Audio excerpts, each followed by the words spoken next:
বন্ধুরা, good morning and welcome back to our channel. তো তোমরা সকলে কেমন আছো? আশা করছি সবাই ভালো আছো আর সুস্থ আছো, আর আমিও ভালো আছি আর সুস্থ আছি। তো আমার নতুন একটা ভিডিওতে তোমাদের সকলকে জানাই অনেক অনেক ভালোবাসা আর স্বাগত।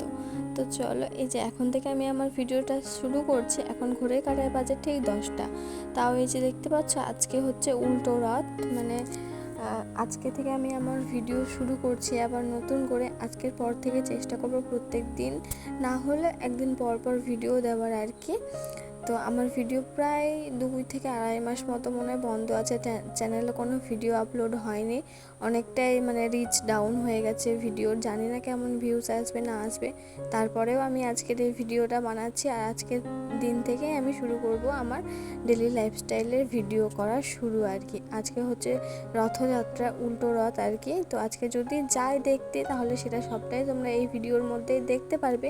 শেষ পর্যন্ত দেখতে থাকো, তাহলে আশা করি বুঝতে পারবে যে ঘুরতে যাচ্ছি না যাচ্ছি, আজকের দিনটা কেমনভাবে কাটাচ্ছি, সেটা সবটাই তোমাদের সাথে আমি শেয়ার করব। আর রথের দিন বৃষ্টি হবে না, এটা তো হতেই পারে না কখনো। মানে প্রথম রথ যখন শুরু হয়, প্রথম দিন রথ হয়েছিল, যেটা আর কি সোজা রথ বলে সবাই, তার আগে থেকেই তো প্রায় বৃষ্টি শুরু হয়ে গেছে, মানে ডেলি বৃষ্টি লেগেই আছে। এই রোদ তো এই বৃষ্টি, এই রোদ এই বৃষ্টি, এরকম লেগেই আছে। আর আজকে তো উল্টো রথ, তবুও আজকে বৃষ্টি হয়েছে। সকাল থেকে একটু মেঘলা মেঘলা ছিল, ভেবেছিলাম পরে হয়তো রোদ উঠবে, কিন্তু আজ আর রোদ উঠলো না এখনও অবধি। এখন তো ঘড়ির কাঁটায় 10টা বাজে। জামা কাপড় যা কেচেছিলাম, সোনামার ক্যাথা ম্যাথা সমস্ত আমি ঘরে রেখে দিয়েছি, তুলে আর কি বারান্দায় রেখে দিয়েছি। বাইরে মেলেছিলাম, দিয়ে বৃষ্টি চলে এসেছিলো, সেই কারণে আমি তুলে রেখেছি। তো তোমাদেরকে সাথে নিয়ে এই যে দেখো, সকাল থেকে কাজ করা শুরু করলাম আর কি। সকালে কাচাকুচি কাজ হয়ে গেছে আমার, বিছানা গুছানো, ঘর মুছাটা তো দেখতেই পারলে, ঘর মুছলাম। তারপরে এই যে দেখো, সকালে খাওয়া দাওয়া করে যে বাসনগুলো হয় সেগুলো আমি ধুয়ে নিচ্ছি। এখন সকালের বাসনই আছে, আর রাতের বাসন যেগুলো হয় সেগুলো সকালে ধোয়া হয়ে গেছে।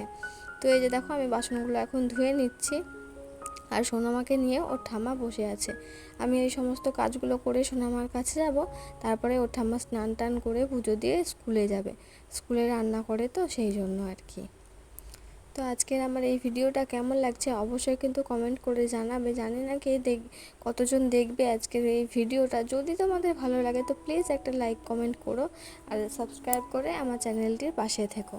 তো এই যে দেখো, আমার বাসন মাজা হয়ে গেছে। তারপর এখানে আমি বালতিটা উপর করে রেখে দিলাম, কলপাড়ের দিকে আর গেলাম না, এখানেই রেখে দিলাম সামনেখানে আর কি। উঠোনে বাসনটা ধুলাম, আর কলপাড়ে যদি ধুতাম, ঝিরিঝিরি বৃষ্টি পড়ছে, ওই 1 ফোঁটা 2 ফোঁটা মাথায় জল পড়তে পড়তে ওই জলটাতেই না ঠান্ডা লেগে যায়। সেই কারণে আমি কলপাড়ে আর বাসন ধুলাম না।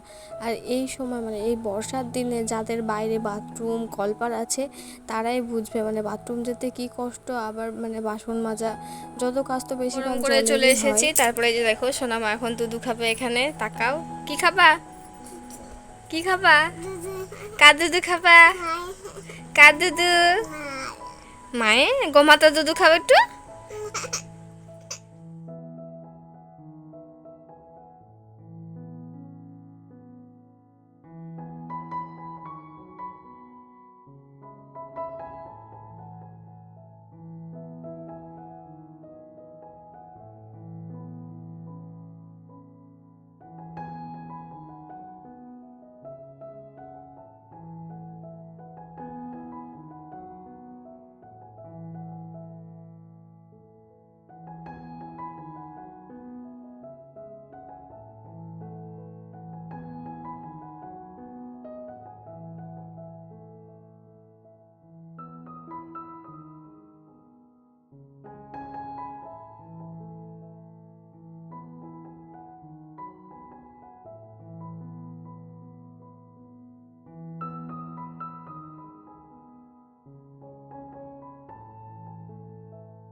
তো বন্ধুরা, এই যে দেখো, আকাশে অনেকটা রোদ উঠেছে। অনেকটা বলতে বলা ভুলই হবে, বেশ ভালোই রোদ উঠেছে।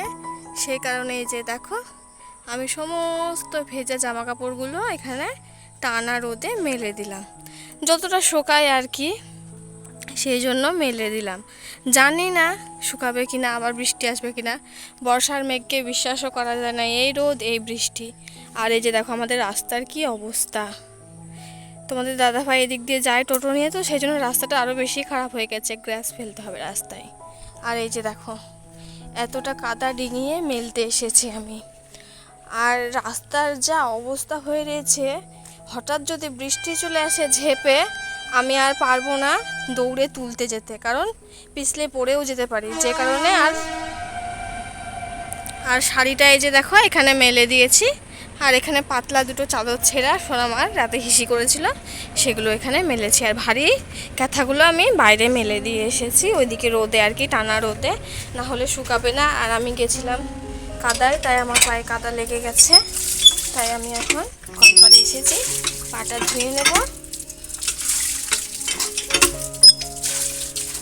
আর সোনামাকে আমি স্নান করিয়ে দুধ খাইয়ে রেখে গেছিলাম ঘরে। ওই যে দেখো সোনামা কি করে দেখো সোনামা কি করছো মা? খেলা করছো? তো এই যে দেখো সোনামাকে আমি স্নান করিয়ে টিপ পরিয়ে দুধ খাইয়ে রেখে গেছিলাম বিছানায় বসিয়ে। আর এই যে বিছানার অবস্থা দেখে বুঝতেই পারছো। আর বর্ষার সময় প্লাস হচ্ছে যে কি ছোট একটা বাচ্চা মেয়ে থাকলে যেটা হয় আর কি, সেই জন্য বিছানাটা নোংরা। আমি এখন ওকে বিছানাটা ঝেড়ে ঘুম পাড়াবো, তারপরে করবো বাদ বাকি। তোমাদেরকে বললাম যে সোনামাকে আমি এখন ঘুম পাড়াবো, তো এই যে দেখো সোনামা ঘুমিয়ে গেছে। আর আমি এদিকে মশারি টাঙিয়ে দিয়েছি, কারণ বর্ষার সময় তো একটু বেশি মশা লাগছে।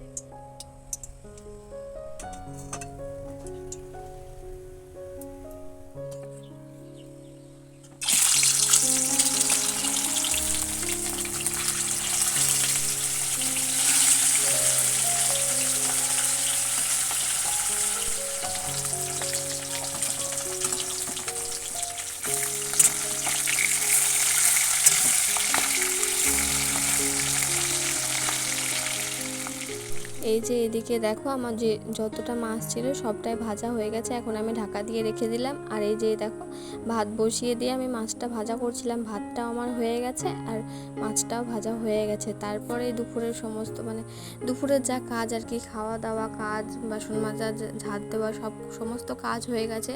তারপরে দুপুর থেকে তো বৃষ্টিটা ছেড়েছিল, বিকেলের দিক করে একটু মেঘলা মেঘলা হয়ে আসছিল, তাই জন্য ভাবলাম যে তাড়াতাড়ি যাই, দিয়ে রথটা দেখে আসি। সেই কারণে এই যে দেখো বেরিয়ে পড়েছি আমি, সোনামা, ওর পাপা, ওর ঠাম্মা সবাই মিলে যাচ্ছে। আর লাইন পার হয়ে এলাম, দেখতেই পারছো আমাদের লাইনের ওই পারে বাড়ি। আর লাইন পার হয়ে আমরা এলাম, এখন যাব হচ্ছে কাশিমবাজার ছোট রাজবাড়ির ওই দিক দিয়ে রথ দেখতে আর কি। কাশিমবাজার ছোট রাজবাড়িতে প্রথম রথটা দেখেছিলাম আর কি, সোজা রথ যেটা বলে আর কি, সেটা ওখান থেকে। আর এই যে দেখতে পাচ্ছ এই রথটা আসছে, এই রথটা কাশিমবাজার ছোট রাজবাড়িতেই ঢুকবে আর কি, তারপরে আবার রথ বাড়িতে নিয়ে এসে রেখে দিবে। তো এই যে দেখো রাস্তায় আস্তে আস্তে রথটা দেখতে পেয়ে গেছি। আগের দিন, সামনের দিন রথে আর কি ছোট রাজবাড়িতে দাঁড় করানো ছিল, ওখানে ছিল 1 সপ্তাহ মতো সম্ভবত, আমি ঠিক জানি না, বলতে পারবো না। তারপর থেকে আর বাড়ি থেকে বেরোয়নি, তো সেই জন্য জানি না। তো ওই রথটা আমরা দেখে নিলাম। রথটা জানো তো রাস্তা এক সাইডে আটকে গেছিলো, দিয়ে সবাই মিলে তুললো কষ্ট করে। তারপরে এই যে দেখো এইটা হচ্ছে রথের ঘর, যে ঘরটা দেখালাম তোমাদেরকে, এটাতে সারা বছর রথটা আর কি রাখা থাকে এই ঘরটাতে। ওই রাজবাড়িতে নিয়ে গেলে তারপরে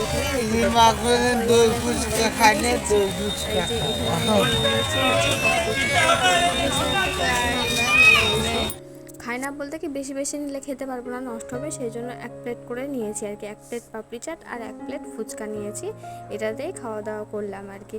আর খেয়েছিলাম হচ্ছে পাঁপড় ভাজা, তারপরে বাদাম ভাজা বাড়িতে নিয়ে এসেছিল, আর আইসক্রিম খেয়েছিলাম। তারপরে এই যে দেখো আরেকটা রথ চলে এসেছে, আমরা ছোট রাজবাড়ির রথটা দেখালাম তোমাদেরকে। আর এই যে দেখো এটা হচ্ছে আর একটা রথ, এটা কোন জায়গাকার রথ আমি ঠিক বলতে পারবো না, সঠিক আমি জানি না এই রথটা কোথাকার, সেই জন্য তোমাদেরকে বলতে পারলাম না, দেখলাম সেটাই তোমাদের সাথে আমি শেয়ার করলাম।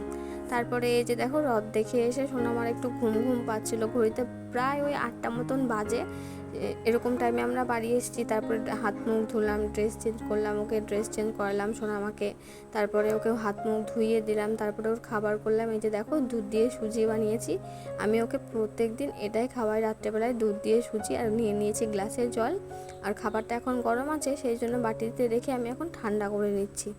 তারপরে ওকে খাইয়ে দিয়েছি। তারপরে যে দেখো মেলা থেকে নিয়ে এসেছিলাম সোনামার জন্য একজোড়া হাঁস, দুটো বাচ্চা রয়েছে, একটা বড় হাঁস রয়েছে। কি কিউট তাই না বাচ্চাগুলো দেখতে, দারুণ লাগছিল দেখতে। আর সোনামা খুব ভালোবাসে হাঁস, সেই জন্য হাঁসটা নেওয়া হয়েছে আর কি। তারপরে যে দেখো আমার আর ওর পাপার ফোন নিয়ে সবসময় টানাটানি করে, সেই জন্য একটা ফোন কিনে দিয়েছি। আর একটা দিয়েছি বড় বুই, মানে ও সাপকে বড় বুই বলে আর ভালোবাসে দেখতে, সেই কারণে ওর জন্য নিয়েছি। আগের দিন রথের মেলায় নিয়েছিলাম হচ্ছে যে কি ষাঁড়, একটা হাতি, তারপরে খেলনা বাটি, এসব নেওয়া হয়েছিল। আর আজকে এইগুলো। তারপরে এই যে দেখো ওর বাবা গান চালিয়েছিল আর ও নাচছিল, দেখো শোনা আমার নাচটা। তো বন্ধুরা, আজকের আমার এই ভিডিওটা তোমাদের কেমন লাগলো অবশ্যই কমেন্ট করে জানিও। যদি ভালো লেগে থাকে তো লাইক, কমেন্ট অ্যান্ড শেয়ার করে দিও। দেখা হবে নতুন কোনো ভিডিওর সাথে, ততক্ষণের জন্য তোমরা সকলে ভালো থেকো, সুস্থ থেকো। আজকের মতো এই পর্যন্ত, টাটা।